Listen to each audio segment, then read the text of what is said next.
마태복음 22장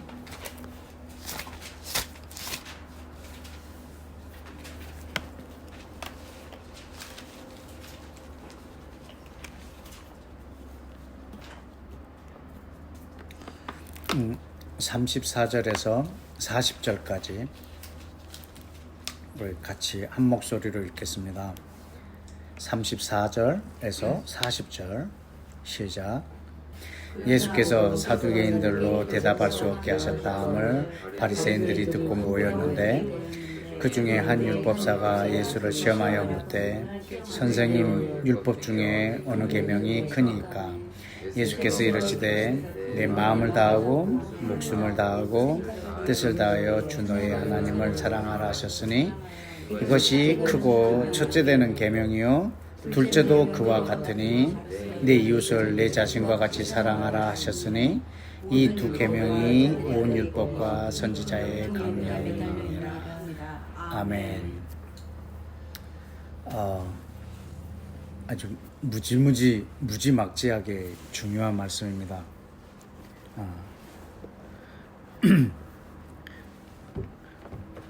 우리 사람은 좀 약어가지고 이렇게 두꺼운 책을 보면 저거 요약 좀 해달라고 합니다. 저거 다 읽기 싫으니까. 그 책 내용이 뭔데 한마디로 얘기해봐. 나는 그 읽을 시간 없으니까 이제 이런 거지. 그런데 그 책을 달달달 수십 번 읽었던 어떤 사람이 한마디 해주는 거지. 그 책 내용은 한마디로 이거다. 그러면 고맙지. 저 사람은 정말 이거를 몇 번 읽기 위해서 몇 달, 몇 년 걸렸을 텐데 그 정도 읽어야 한마디가 나오거든. 이제 그것을 그냥 가만히 앉아서 공짜로 탁 전해 들었을 때 참 희열을 느끼죠. 근데 말씀이시고 처음부터 말씀하여 오신 분이고 이 말씀의 모든 것을 다 꿰뚫고 있는 예수님한테 이제 이 사두개인들이 묻는 거지. 이들이 묻는 이유는 저분을 랍비로 인정해서가 아니지. 저분은 이걸 통달한 분이니까 저분한테 우리가 뭘 얻자 하는 마음으로 물어본 게 아니고 우리들이 답을 하나 가지고 있는데 너한테도 그 답이 있는가 보자 하고 묻는 거야. 그래서 사두개인들이 예수님께 물었지. 이 구약, 그때는 구약밖에 없었으니까 이 성경에서 첫째 되는 계명이 뭐냐라고 했을 때 둘째 계명, 셋째 계명 중에 첫째 계명이 아니라 이 모든 성경을 한마디로 말하면 전체를 커버할 수 있는 계명이 뭐냐 이거지. 그걸 물어본 거라. 근데 누가복음에서는 예수님이 똑같은 장면인데 반대로 물어봐. 너희는 어떻게 보느냐? 이렇게 질문했을 때 너희는 어떻게 보느냐? 그랬을 때 이 사람들이 똑같은 대답을 해. 하나님을 사랑하고 내 이웃을 내 몸처럼 사랑하는 것이니이다. 그랬을 때 예수님이 옳도다. 맞다. 이렇게 하고. 그러니까는 당대 사람들도 그것이 제일 큰 계명으로 이미 갖고 있고 이번에 신학교 가갖고도 수업할 때 대단히 재밌는 일이 벌어졌어요. 지네들이 생각하던 것을 한 번도 생각해보지 않은 것을 내가 계속 강의를 하니까 이제 얘네들이 질문이 생기는 거지. 근데 이 질문이라는 게 아주 재밌어요. 지가 모르는 건 절대 질문 안 합니다. 근데 자기가 아는 거, 확실한 거, 그걸 갖고 질문을 하는데 의도는 뭐냐면 나는 이 질문에 답을 갖고 있는데 너도 나랑 같은 답이냐 이걸 알고 싶은 거야. 만약에 저 사람의 답이 내 답이랑 틀리면 저건 아니야. 딱 그어버리려고 이제 묻는 거지.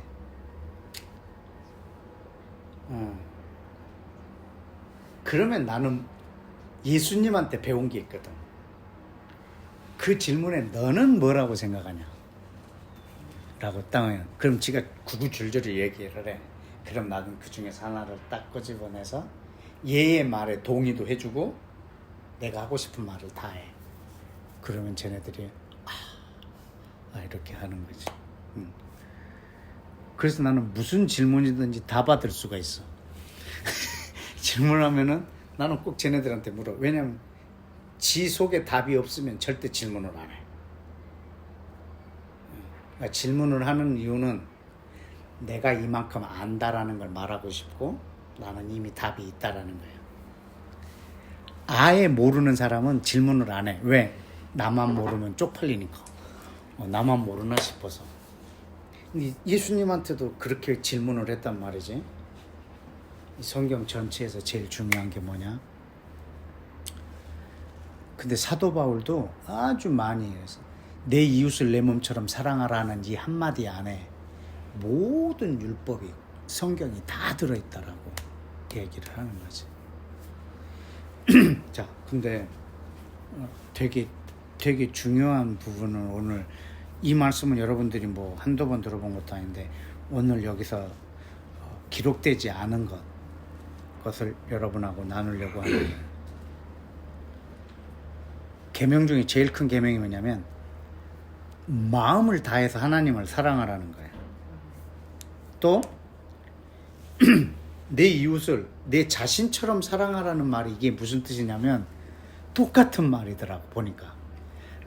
네 온 마음으로 온 마음으로 사랑하라는 거예요.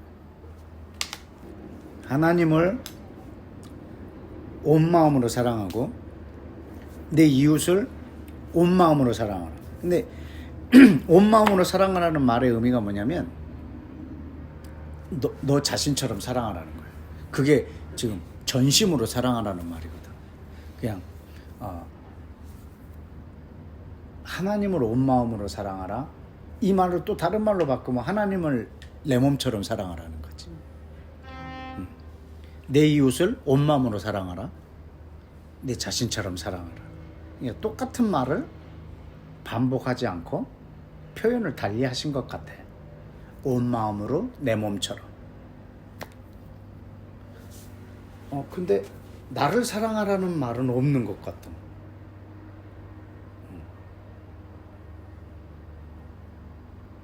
내 이웃을 내 몸처럼 사랑하라는 말은 내가 나를 사랑하는 것처럼 이웃을 사랑하라는 게 아니거든. 내 이웃을 사랑하는 것 때문에 나를 희생하라는 거거든. 그러니까 나를 사랑하면 하나님을 사랑할 수가 없어. 왜? 돈을 더 사랑하지. 나를 사랑하면 저 사람을 사랑할 수가 없어. 왜냐하면 저 사람을 착취해야 내가 돈을 버니까. 그래서 디모데후서에 보면은 말세가 되면 하나님을 사랑하고 돈을 사랑하고 자기를 사랑한다는 거지. 말세의 징조 중에 하나는. 나를 더 사랑하게 되면 다른 사람이나 하나님을 사랑할 수가 없어 사실은. 근데 여기 보니까는 나를 사랑하는 것은 이렇게 빠져 있는 거지. 하나님을 사랑하고 이웃을 사랑하는 거야. 이게 하나님 나라의 법이야. 근데 내가 없어. 그럼 나를 사랑하는 법은 뭘까?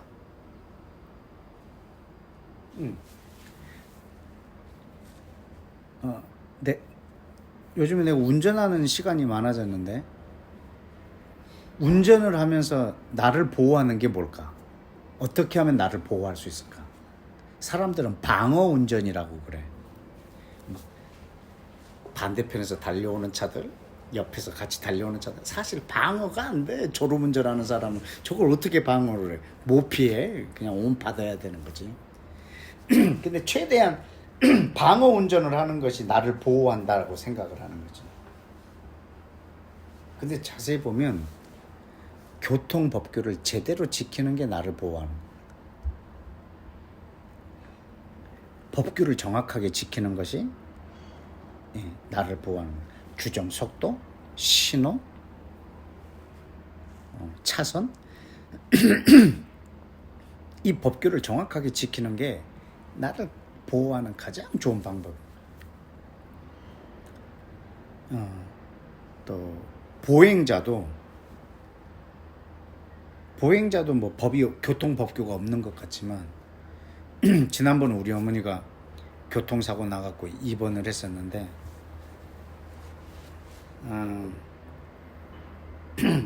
이 도로가 되게 좁은 도로예요. 그냥 사람이 다니는 도로지. 근데 여기에 횡단보도 흰색 페인트가 이렇게 칠해져 있는 거지. 근데 사람들이 이 도로 여기서는 횡단보도로 아무도 안 건너.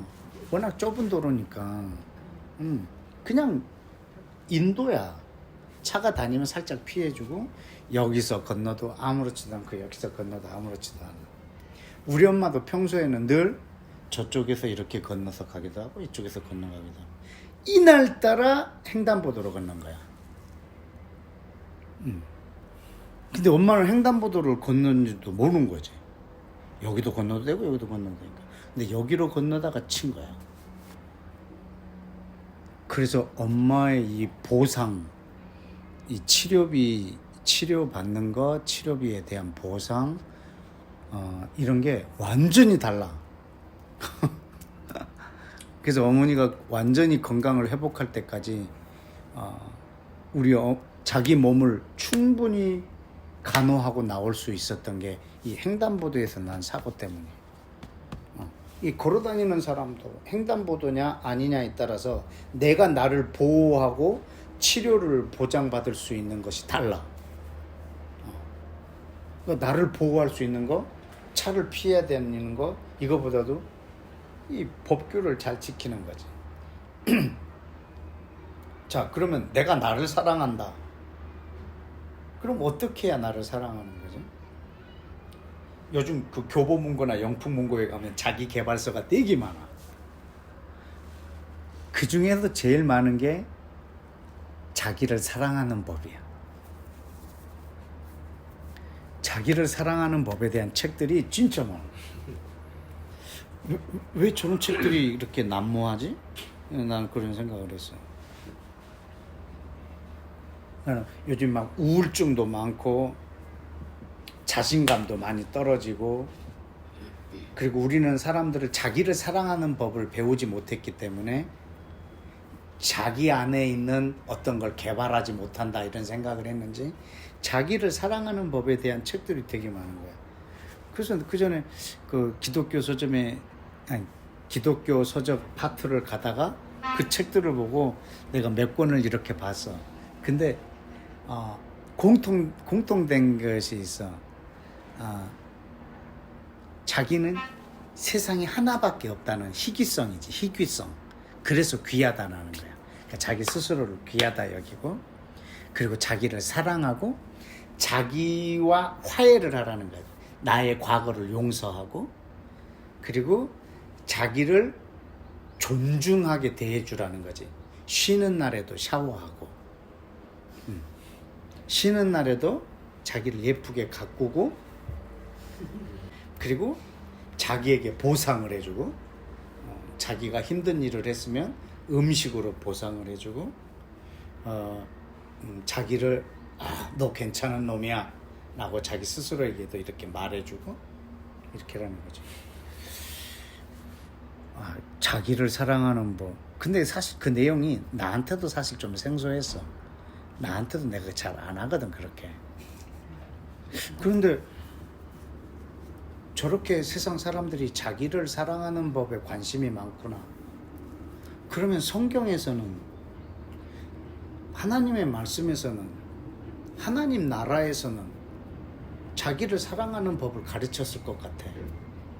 그래서 찾아봤더니 자기를 사랑하라는 말이 없어.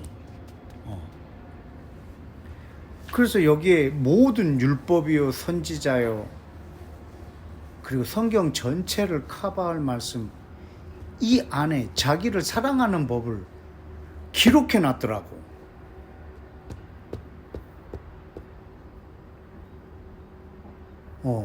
근데 안 써져 있어. 그걸 찾은 거지 나는. 뭐냐면 하나님을 사랑하고 내 이웃을 내 몸처럼 사랑하는 게 가장 나에게 줄 수 있는, 내가 줄 수 있는 최고의 선물이야. 내가 나에게 줄 수 있는 최고의 선물. 그게 나를 사랑하는 이 법으로 사는 것이 내가 나에게 줄 수 있는 최고의 선물이더라.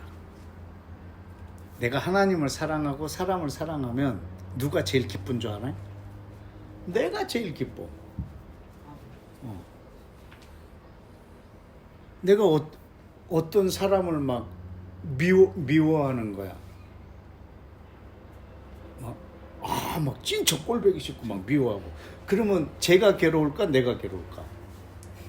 내가 괴로워. 저 사람은 내가 미워하는 줄도 몰라. 그래서 편안해. 근데 내가 미우면 막 나만 힘든 거지.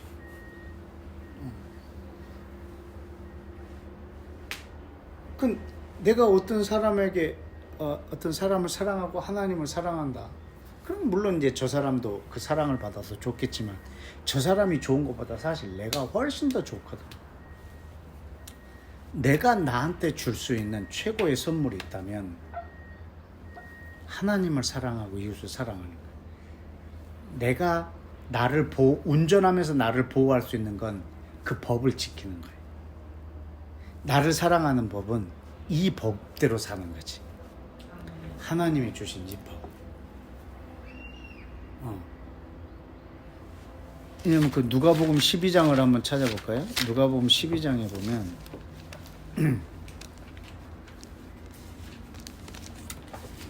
누가복음 12장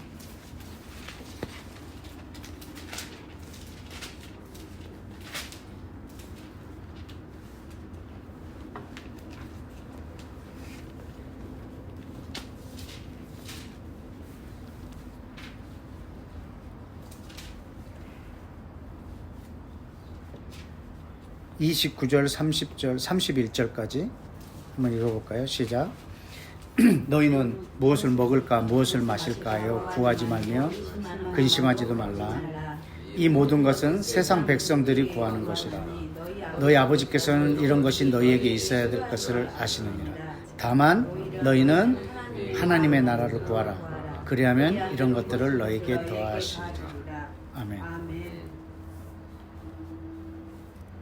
그러니까 너희가 나에게 뭘 구할 때 넌 하나님 나라만 구하라는 거야.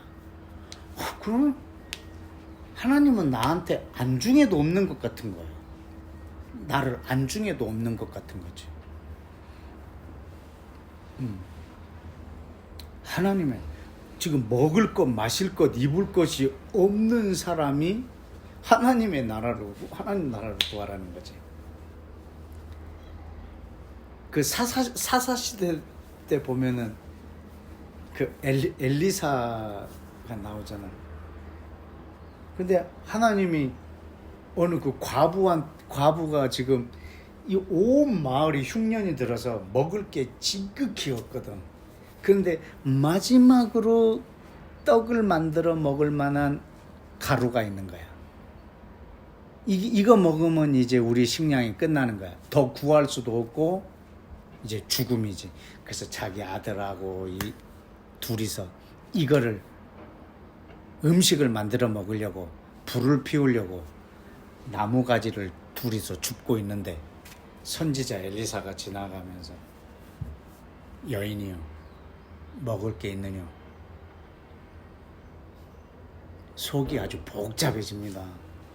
있다고 할 수도 없고 없다고 할 수도 없고 있긴 하나 마지막 가루라 내 아들과 마지막으로 먹고 죽는 날만 기다리려고 하고 있습니다.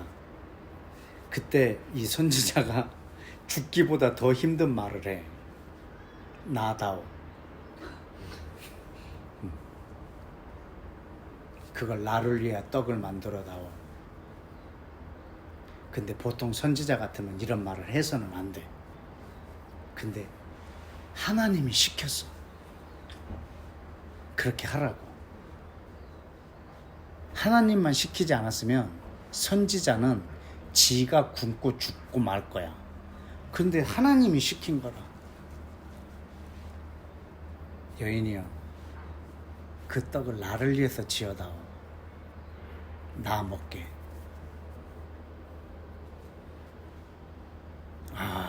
그랬을 때 나 같았으면 네가 인간이냐? 네가 하나님의 선지자라고 하는 자냐? 양심 없는 놈아. 내 아들하고 마지막 먹고 죽으려고 하는데 이걸 달라고 하느냐? 이랬을 거거든. 근데 이 선지자도 하나님이 시켰을 거고, 이 과부도 하나님의 영이 그에게 기뜸을 해주셨을 거고, 기꺼이 선지자를 위해서 이걸 만들어주지.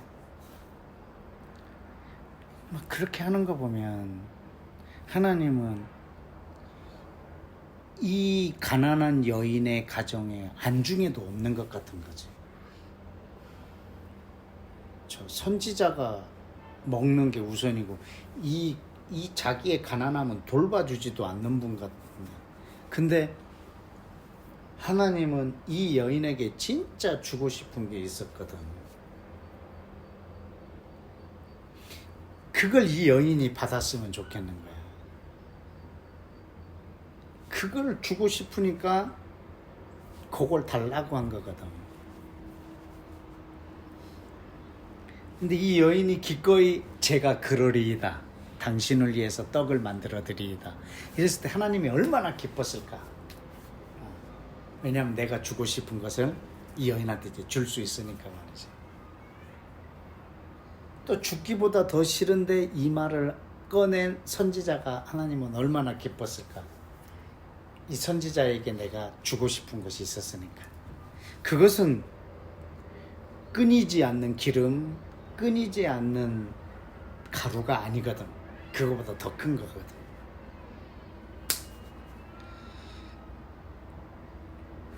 여기서 그건, 내가 먹을 것, 마실 것, 입을 것이 없는 이 사람에게 너는 하나님의 나라만 구하라. 이게 마치 마지막 음식이 있는 자에게 나를 위해서 지어달라고 하는 것만큼 하나님의 입장에서 그런 거라. 네가 그렇게 힘드냐? 넌 하나님의 나라만 구해라. 이렇게 말씀하실 때는 이분에게 자신감이 있는 거거든. 진짜로 기쁜 게 있거든. 그걸 다음에 써놨어. 31절 다시 한번 읽어볼까요? 네가 그 와중에도 다만 뭘 구하라? 그의 하나님의 나라를 구하라. 32절 적은 무리여 무서워 말라. 너희 아버지께서는 그 나라를 너에게 주시기를 기뻐하시니. 아멘. 하나님의 나라, 이것을 우리에게 주시기를 너무 기뻐하시는 거지. 그래서 네가 그 와중에도 이걸 구하라는 거지. 하나님이 주시기를 기뻐하는 거지. 그래서 우리한테 이거를 구하라는 거야. 나한테 안중에 없는 것이 아니고. 지금 나를 사랑하는 법을 말하고 있는 거야. 내가 나를 사랑한다 그럼 나는 먹을 것, 마실 것, 입을 것 막 이걸 구할 텐데, 이 말씀 속에서도 하나님은 나한테 안중에 없는 것 같은 거야. 너는 하나님을 사랑하고 이웃을 사랑하라. 너는 오직 하나님의 나라만 구해라. 나는. 근데 이 속의 원리에 보면 하나님을 사랑하고 이웃을 사랑하는 것이 하나님의 나라야. 또 내가 하나님의 나라만 꿈꾸는 것이 내가 나한테 줄 수 있는 최고 큰 선물이라는 거지. 세상 사람들은 자기를 사랑하라는 거지. 너 참 잘했다. 너 참 수고했다. 너 오늘 너를 위해서 내가 돈을 좀 쓰지. 오늘은 소고기 먹어. 오늘 너 핸드백 사. 막 이렇게 자기 자신한테 막 쓰는 거지. 왜냐하면 자기에게 보상해주고 자기한테 뭐 하라고. 그게 자기를 사랑하는 걸까? 세상 사람들은 그거를 자기를 사랑하는 법이라고 일러주고, 하지만 하나님의 말씀에서는 자기를 사랑하는 법의 차원이 다르더라고요. 이토록 말이에요. 우리는 하나님을 가까이 하는 것, 이게 나의 복이라고. 자, 한 가지 더 생각해 봅시다. 그러면 예수님은 어떻게 자기를 사랑하셨는가? 예수님은 전혀 자기를 사랑하시지 않았을까? 예수와는 우리의 스승이기 때문에 언제나 내가 고민이 있으면 예수와는 어떻게 했을까를 먼저 생각을 해요. 예수와는 어떻게 자기 몸을 십자가에 내어주는 것까지 할 수 있었을까? 전혀 자기를 사랑하지 않아서였을까? 어떻게 거기까지 할 수 있었을까? 예수와야말로 하나님을 사랑하고 이웃을 내 몸처럼 사랑하는데 표본이 된 사람입니다. 어떻게 가능했을까? 그게 마태복음 4장에 있더라. 마태복음 4장에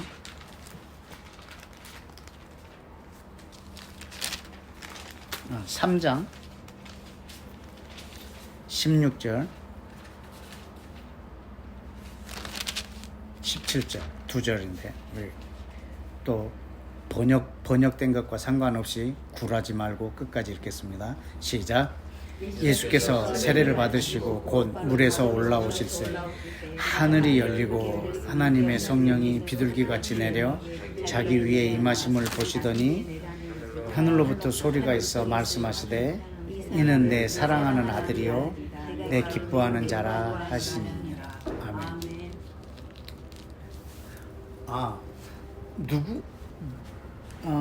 내가 하나님을 사랑하고 내 이웃을 사랑할 수 있으려면 명령을 순종하는 정도로 해서는 안 되겠구나. 내가 누군지를 확실히 알면 하나님을 사랑하고 이웃을 사랑할 수 있겠다. 근데 예수님이 이 세례를 받고 올라왔을 때 하늘에서 음성이 들렸거든. 내 사랑하는 아들이라고. 이것만큼 내 삶을 담대하게 할 수 있는 것도 없겠구나. 그런데 그 전에는 몰랐느냐? 성령으로 잉태한 줄 몰랐을까? 자기가 하나님의 아들인 줄 몰랐을까? 아마 알았을 거라. 아마 요셉과 마리아도 얘기해 줬을 거. 그 탄생 신화를. 너는 아버지와 상관없는 자니라. 이렇게 아버지의 도움 없이 낳느니라. 너는 성령으로 잉태한 아들이고. 이렇게 가르쳐 줬을 수도 있고. 근데 그의 공생애라고 하는 그 시작된 지점이 뭐냐면 성령이 그에게 임하시고 하나님이 너는 내 아들이라고 말한 거예요. 그때 자기의 신분이 명확해지신 거지. 근데 자기의 신분을 누가 말해준다고 해서 오늘부터 이 신분대로 사는 게 아니고 그렇게 살려고 하면은 성령님이 그에게 오셔야 되는 거지. 성령님이 자기 안에 오시면 예수님이 어디까지 얘기를 하시냐면 요한복음 5장 8장에서 아버지와 나는 하나니라 얘기해. 아버지와 나는 하나이니라. 얼마나 가깝냐면 하나님과 예수님이 그냥 하나인 거야. 네가 내 안에 내가 네 안에 이렇게. 자기의 신분, 자기의 존재가 하나님하고 완전히 하나인 거야. 이 가깝기의 정도가 가까운 정도가 아니라 완전히 하나인 거야. 이때 예수와는 자기를 위해서 살지 않아. 나와 하나이신 그분을 위해서 살아버려. 하나님을 위해서, 그리고 그분의 뜻이 이루어지기 위해서 사람을 위해서 사는 거예요. 이것의 표본으로 사셨다. 자, 그러면 내가 나를 사랑하는 법에 이제 결론이 나온 거라. 예수님이 십자가에서 죽으셨다고? 그리고 우리에게 성령을 보내주셨죠. 그래서 예수님이 우리한테 뭐냐면 네가 내 안에, 내가 네 안에. 그래서 예수님과 내가 가깝게 되는 거라. 하나로. 그래서 나는 이제 예수와를 위해서 살 거야. 갈라디아서 2장을 마지막으로 찾아볼까요? 갈라디아서 2장.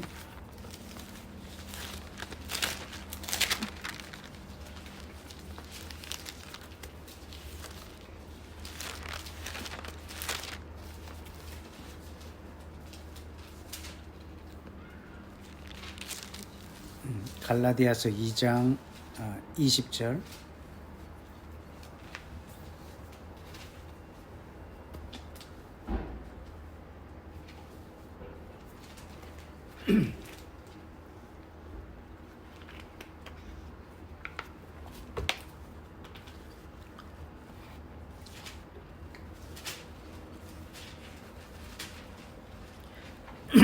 자, 찾으셨나요? 예. 갈라디아서 2장 20절 제가 한 목소리로 시작. 내가 그리스도와 함께 십자가에 못 박혔나니 그런즉 이제는 내가 사는 것이 아니요 오직 내 안에 그리스도께서 사시는 것이라. 이제 내가 육체 가운데 사는 것은 나를 사랑하사 나를 위하여 자기 몸을 버리신 하나님의 아들을 믿음으로 사는 것이라. 아멘. 내가 그리스도와 함께 십자가에 못 박혔다, 이 말은 그리스도와 내가 하나가 됐다라는 말이에요. 여기는 십자가는 번제단이거든. 번제단에는 동물을 잡아서 번제단에 올려놓고 불에 태우는 것의 모형이에요. 그때 저 양이 타고 있지만 사실은 그 양에게 안수를 한 이 백성과 저 양이 완전히 하나가 된 거야. 그래서 저 양을 죽인 것을 하나님은 나를 죽인 것으로 인정하는 거지. 그 양이 피를 쏟은 것이 내 피를 쏟은 것으로 인정하지. 저 양이 불타서 냄새가 나는 것을 하나님은 우리가 완전히 태워서 죄가 된 것으로 받아들이시는 거거든. 그렇게 쳐주는 게 아니라 하나님은 그걸 하나로 봐버리는 거야. 양이 나를 대신해서 죽은 게 아니라 내가 죽은 거로 보시는 거거든. 예수와가 그렇거든, 우리랑. 예수님이 나를 대신해서 죽은 것이 아니라 예수와 내가 십자가에서 하나가 돼버린 거야. 그래서 저분의 죽음이 그냥 내 죽음이 돼버린 거지. 그래서 십자가는 예수님과 나를 하나로 만드는 장소예요.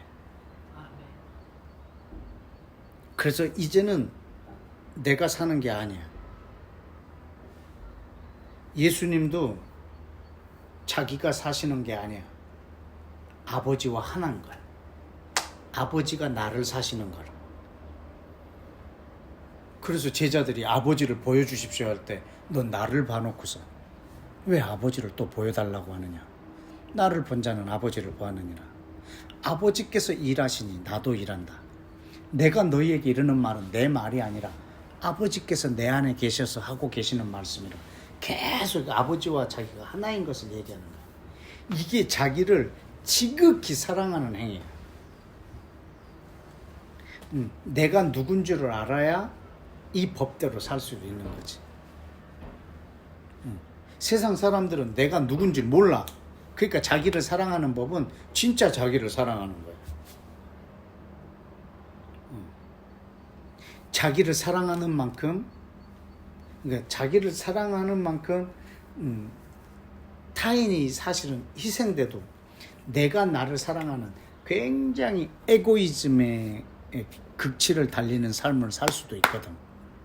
또 어떤 면에서는 내가 나를 사랑하지도 않는데 어떻게 다른 사람을 사랑하느냐, 이 말도 일리는 있긴 하지만 우리는 그리스도 안에서 나를 사랑하는 법을 배워야 되는 거지. 그것을 성취하기 위해서 우리한테 성령을 보내주셨다. 나는 이제 성령으로 예수님과 하나라. 그래서 이제 내가 나를 위해서 살지 않고 예수와와 그 다음에 이 땅에 있는 모든 사람을 위해서 사는 거지. 이게 내가 나에게 해줄 수 있는 최고 큰 대우야. 나를 사랑하는 법. 그때 내가 가장 기쁘고. 예수님이 비유할 때도 그런 비유를 드셨다고. 네가 번제단에 제사를 드리려고 짐승을 데리고 왔다가 어떤 사람하고 네가 분쟁이 있거나 다툼이 있다면 이걸 내려다 놓고 가가지고 둘이 화해하고 다시 와라. 그러면 내가 이 제물을 받을게. 이 말은 네가 나랑 지금 친해지고 싶으냐? 그러면 저 사람하고 친해지라는 거지. 저 사람하고 화해할 때 네가 나에게 더 가까이 올 수 있다. 이 말은 내가 사람을 사랑할수록 나는 하나님께 더 가까이 가는 거지. 이게 내가 나한테 줄 수 있는 최고 큰 선물이라는 말이야. 하나님을 가까이 하는 거. 그리고 그래서 내 정체성이 하나님으로부터 독립된 나의 어떤 정체성. 내가 누구인가? 나는 누구인가? 사람들한테 너는 누구냐 물어보면 이경욱인데요. 아니 네 이름 말고 네가 누구냐고.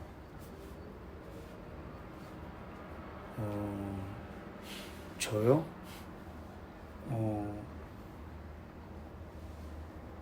전 이렇게 그냥 자기에 대해서 물어보면 자기를 규정을 할 수가 없어.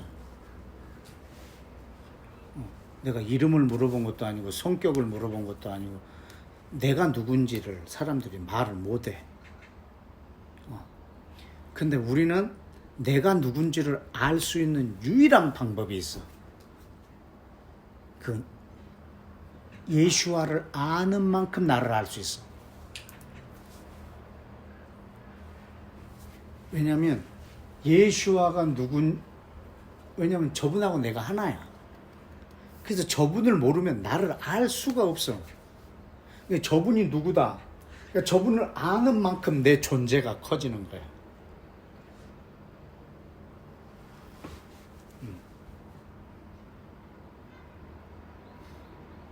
그냥 나를 위해서 십자가를 지신 분, 저분을 믿으면 죽으면 천국 간다. 이 정도를 갖고 있다면 이 사람은 불신자보다 더 힘들게 살아.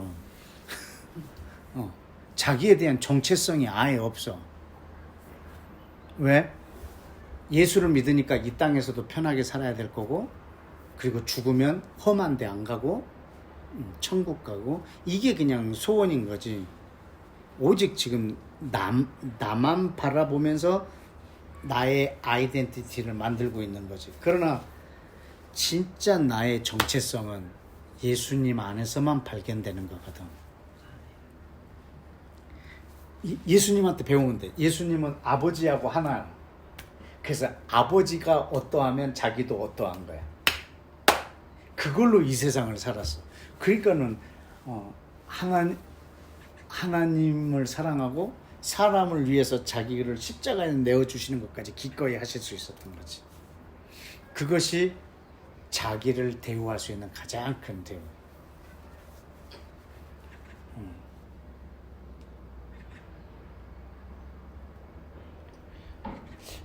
자기가 자기를 대우하는 것보다 하나님이 자기를 대우해 주는 게 더 크겠지. 하나만 더 찾아볼래요? 금방 막 생각나네. 바로 뒤에 있는 에베소, 빌립보서, 갈라디아서 다음에 있는 책, 빌립보서 2장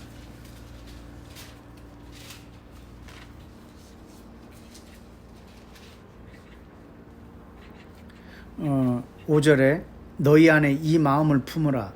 예수 그리스도의 마음이니 예수님은 원래 근본 하나님 본체이셨지만 하나님하고 동등된 것을 거절하시고 7절에 자기를 비워 종의 형체를 가지고 사람하고 똑같이 되셨고, 8절에 사람으로 나타난 것뿐만 아니라 자기를 낮추시고, 낮추신 것뿐만 아니라 사람한테 죽기까지 하셨고, 죽기까지 복종하신 것뿐만 아니라 사람이 당할 수 있는 최고 극형인 십자가에서까지 죽었다고. 어떻게 이렇게 할 수 있느냐 이거지. 근본 하나님의 본체가 어떻게 이렇게까지 낮아질 수 있느냐 이거지. 그래서 어떤 일이 벌어졌냐면 9절에 이렇게 함으로 하나님이 그를 지극히 높여 모든 이름 위에 뛰어난 이름을 주사 하늘에 있는 자들, 땅에 있는 자들, 땅 아래에 있는 자들을 모두 다 예수 이름 앞에 무릎을 꿇게 하시고 모든 입으로 예수 그리스도를 주라, 아도나이, 하나님이라 이렇게 시인하게 하고, 그래서 하나님께 영광을 돌리게 하셨다. 그러니까 이게 자기 자신에게 해줄 수 있는 최고 큰 선물이지. 하나님하고 동등된 분인데 세상에 최악까지 내려가신 거라. 그래서 하나님이 그를 높이는데 모든 존재가 이분을 주라고 시인할 만큼, 그러니까 예수님이 자기에게 줄 수 있는 최고 큰 선물을 주셨다 이거지. 이 법을 우리에게 주셨다. 내가 누구냐? 내가 누구냐? 내가 여기서 설거지나 할 사람으로 보이냐? 뭐 그거지. 뭐 사람들이 어디에 가면은 다 대우를 받기를 원하거든. 나는 너희와 달라. 왜 나만 이렇게 해야 돼? 라고 말할 수도 있거든. 근데 자기가 누군 줄 알면 기분이 안 나쁘거든. 내가 누군 줄 알면 어떤 사람이 상처를 줘도 안 받거든. 저놈 형편없는 놈이야. 누가 나한테 그렇게 얘기해도 난 내가 알거든. 형편없는 놈이 아닌 거를. 나는 예수와와 하나가 된 사람이거든. 사람들이 나를 무시해도 나는 상처를 안 받거든. 내가 어디에 가서 제일 낮은 자리에서 설거지를 하고 와도 내가 하나도 굴욕적이지 않거든. 내가 나이가 제일 어리다고 제일 얕잡아 보고 어떤 사람이 반말로 해도 난 기분이 안 나쁘거든. 내가 누군 줄 아니까. 어떨 때 다른 사람을 섬길 수 있고 어떨 때 하나님을 사랑할 수 있냐면 예수님처럼 내 신분이 확실할 때 너는 내 사랑하는 아들이요 내 기뻐하는 자라 이렇게 확실히 듣고 성령이 충만할 때 그는 십자가에서 죽기까지 하고 제자들도 자기 보는 앞에서 욕을 하거든. 베드로가 그 불제다가 어떤 사람이 너도 그 저 사람 따라다니는 제자 아니냐 그랬을 때 심히 욕하면서 나는 저 사람 모른다라고 얘기했거든. 지금 로마 군인만 자기에게 욕하는 게 아니라 저 새끼까지 날 욕한단 말이지. 저 수제자가 말이지. 그 욕을 받으면서도 주님은 하나도 주여 저들의 죄를 용서해 주십시오. 저들이 하는 일을 알지 못합니다. 이 엄청난 이 인격적인 기도가 어디서 나왔겠냐 말이지. 자기가 누군 줄 아니까. 그러니까 나 스스로 내가 누군가를 고민하면 답이 없어. 너 누구냐? 이경욱인데. 네 이름 말고. 글쎄요. 이러지만 난 내가 누구냐라고 말했을 때 예수님의 정체성을 그대로 다 나열하고 싶어. 하나님의 아들인데요. 이 땅을 다스리는 자인데요. 막 이렇게 말이지.